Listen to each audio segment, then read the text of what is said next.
Good afternoon, I am Precious Mzea CLERGY. Welcome to Camnet TV Media News. The headlines. The clergy on the COPPERBELT backed VEDANTA to take over KCM amid strong opposition. Lands Minister Elijah MUCHIMA claims corrupt officers are fighting him within the ministry. Details coming through after this commercial.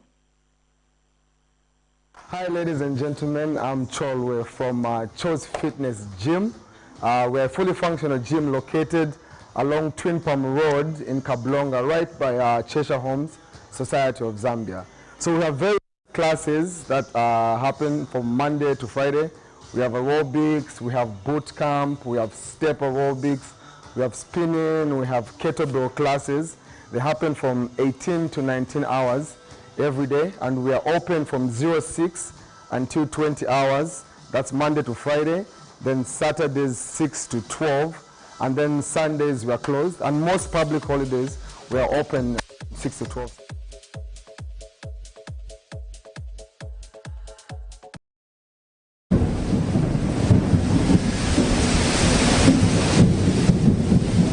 Good news, good news. The rains have started. You need to plan your future. Generational wealth is the way to go. Has grafted avocado plants fruiting within 2 to 3 years for sale at only 90 kwacha each, and ordinary avocados at only 45 kwacha each. Contact us on 0979 753010 or 0962 965 883. We are open from 8 hours to 17 hours Monday to Friday at Healing Word Ministries International in Ibex Hill, opposite Hilltop Hospital.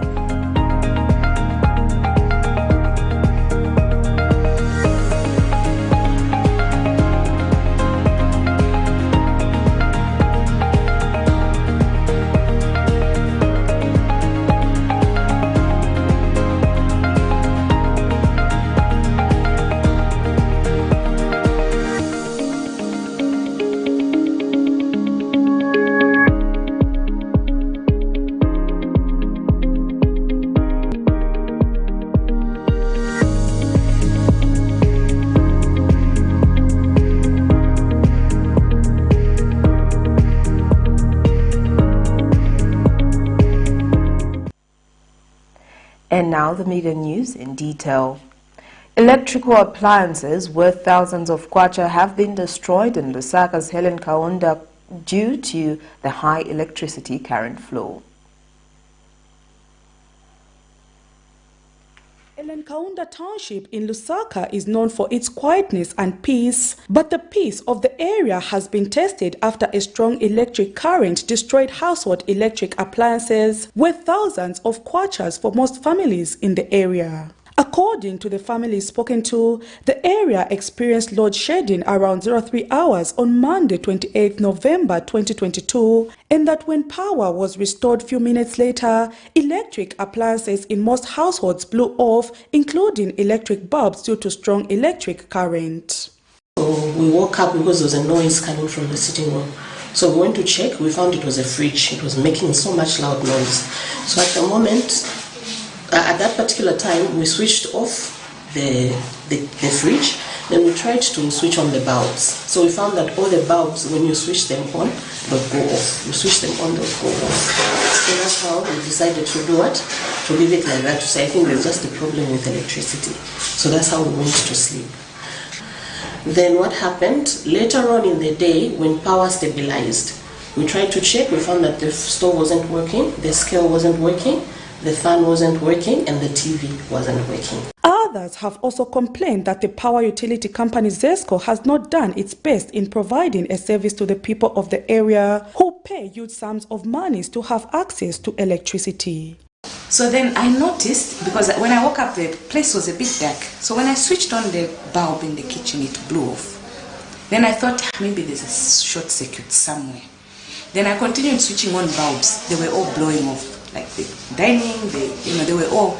Then I realized there was a problem, and then I went on we have a WhatsApp group, community WhatsApp group. That's when I realized that things were happening, because there were messages from about 03 people were complaining about bulbs blowing off. Then I knew that there was a problem. At about 5, when we woke up now to try and switch on things, the TV couldn't come on. The blender, because I do my blend in the morning, the blender couldn't come on. The stove when I switched on the stove, it was making a sound. So we also switched it off. That's when we realized things were damaged. The families in the area have since called on the power utility company to compensate them for the losses, which has been as a result of the utility company providing a faulty service to its customers. Actually, when I went to ZESCO, upon just telling them to say I'm a resident of Hilenkaunda, they said yes, there was a problem with the substation in Hilenkaunda and we went there to fix it. And it's not like they don't know, they are aware. So the only thing that they are just expecting from us is for us to take those documentations so that they replace. So my appeal to ZESCO is that this is a community that they are saving. And if this is a community that they are saving, if their customers complain, they should listen to the complaints and do as what their customers want. No one has come from ZESCO. Not even an official statement has been made, because it's the whole of this place and a lot of people are affected.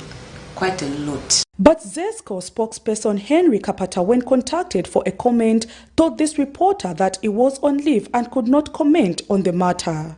Meanwhile, efforts to get a comment from ZESCO Corporate Affairs Office proved futile by broadcast time. We will, however, continue to follow the matter to its logical conclusion. Prudence Chota, reporting for Camnet TV News. Minister of Lands and Natural Resources Elijah Muchima claims that he is being fought by ministry officials who thrive in corruption practices. Mr. Muchima says many efforts being made in the ministry to minimize revenue leakages are being frustrated by some officials who are used to getting bribes in order to provide a service, warning of stern action if found wanting.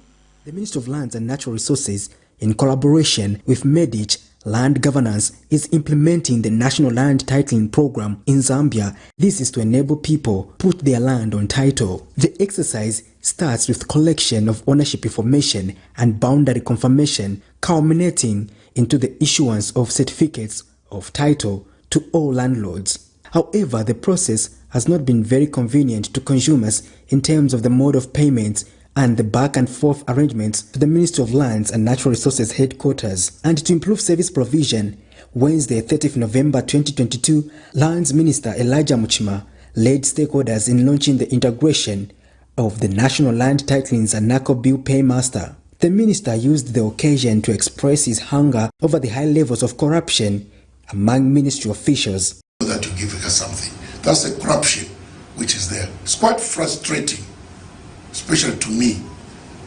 I'm a fighter, but I'm being fought. Goliath was beaten by small chaps. I'm being beaten by auxiliaries, by juniors in the ministry. I can't supervise them daily. They are used. But we should not be taken that far. We should not be taken that far. Enough is enough. We promised the people of Zambia to give them the best. Title deeds was supposed to take 1 week. I've demonstrated it there when I supervise. It comes out within a day from morning, by evening it's given. But to go there on your own, impossible. And you also, Zambians, are encouraging it. You should be recording them the way you record us. Mr. Muchima says any efforts being made by the ministry to minimize revenue leakages are being frustrated by bribe-thirsty officials whom we said will not be allowed to continue with their bad conduct. There is a big fight in the ministry. There is a big elephant. That big elephant is corruption. And this same system we want to introduce, people are not happy with it because it's cutting away, it's closing the tap. Like something.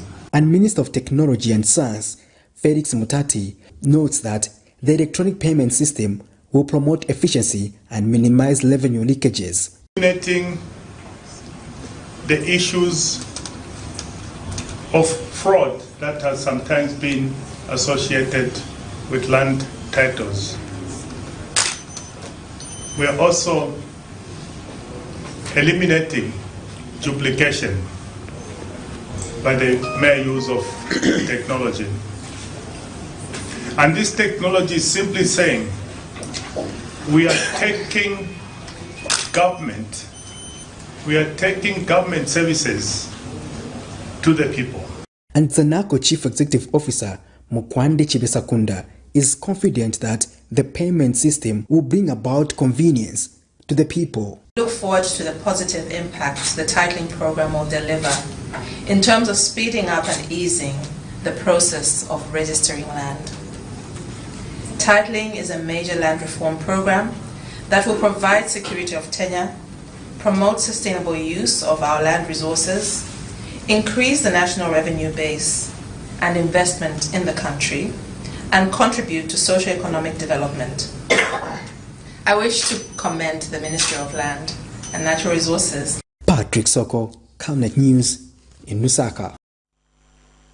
The clergy on the Copperbelt province have urged the Zambian government to consider giving back Konkola Copper Mines KCM to VEDANTA Resources if it is the only investor that has shown interest in reinvesting back in the mine.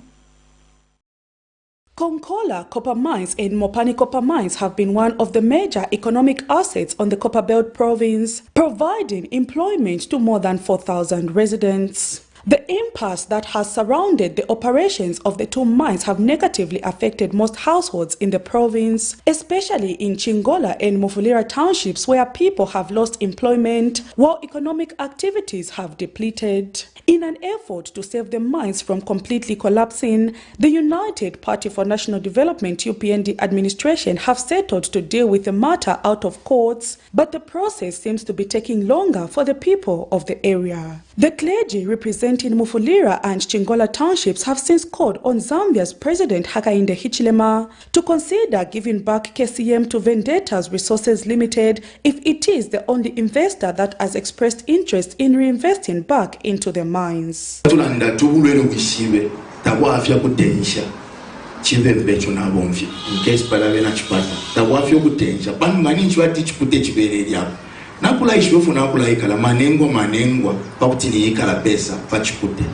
this is why we are saying they are the only ones VEDANTA that has shown interest to say they are willing and ready to come back based on the new policies that they will be given. Without politics, believe you me, these mines will perform better and will perform well.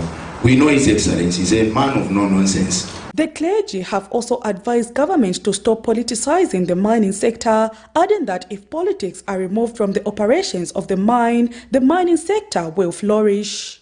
If they invest back into the mines, we give them a time frame of, let's say, 3 years. If they don't do according to what we have agreed with the government, with us, the community, we have a responsibility to rise up and say, and Anglican Church Father Harris Sakapaji feels VEDANTA did a lot of corporate social responsibility which cannot be ignored, and says VEDANTA should be given rules in which it should operate, adding that if it fails to abide by the rules, then the government will have the right to repossess the mines. They have built schools near the market. As their mothers, as their parents are doing business at the market, children are at school and fed. They're the ones who sponsor in cooperation with the Council of Churches in Zambia. So there are such schools. So history has it. But immediately, as the bishop was saying, immediately politics came in. That's why we have come to appeal from His Excellency, the President, that give them, well, they have got more shares. They are the owners. The clergy have since called on President Hichilema to invite them to a roundtable discussion over the matter.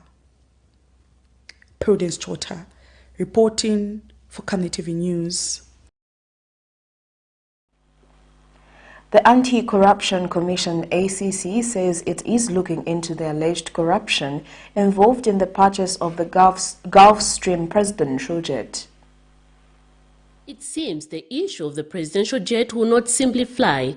The Anti-Corruption Commission Wednesday disclosed that it has taken interest into the allegation of corruption that might have been involved in the purchase of the said much spoken about and controversial Gulfstream presidential jet. The information that the Commission has taken interest into looking into the said case came to light during the Commissioner's quarterly briefing. The Commission received a total of 181 reports of suspected corruption, and of the 181 cases received, 180 reports were authorized for investigations.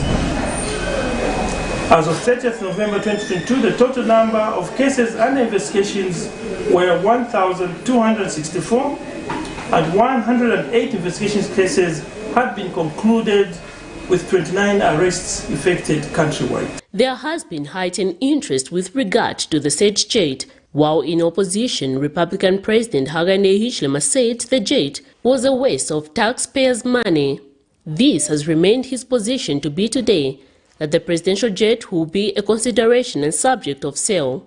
On Tuesday, the head of state re-echoed on his earlier statement during the judiciary conference in Livingston that his government has begun the process to sell the aircraft in order to recover $193 million United States dollars Gulfstream presidential jet. G650 aircraft through a contract by the Ministry of Defense at the cost of $193 million United States dollars against the standard price then of $65 million United States dollars. Meanwhile, the Commission has revealed during its third quarter briefing that it has only managed to secure 8 convictions out of 71 arrests made across the country in 2022. Among the arrests include 29 involving high-profile cases made in the third quarter. It has also taken interest in a number of issues raised in the Auditor's General Report for the year 2021. The Auditor General's reports. As you are aware, the Commission has a Memorandum of Understanding with the Office of the Auditor General, which facilitates information sharing. In the recent Auditor General's report for the year ending 2021, the Commission has taken keen interest in a number of issues raised, and it is currently studying the report to determine the course of action for the cases that fall within the Commission's mandate. Miriam Kaimba, reporting for Camnet TV News. That news item brings us to the end of Camnet TV Midday News, but before we go, here are the headlines once again. The clergy on the COPPERBELT back Vedanta to take over KCM amid strong opposition. Land Minister Elijah MUCHIMA claims corrupt officers are fighting him within the ministry. Thank you for watching. I am Precious Mzea Sakaleji. Good afternoon.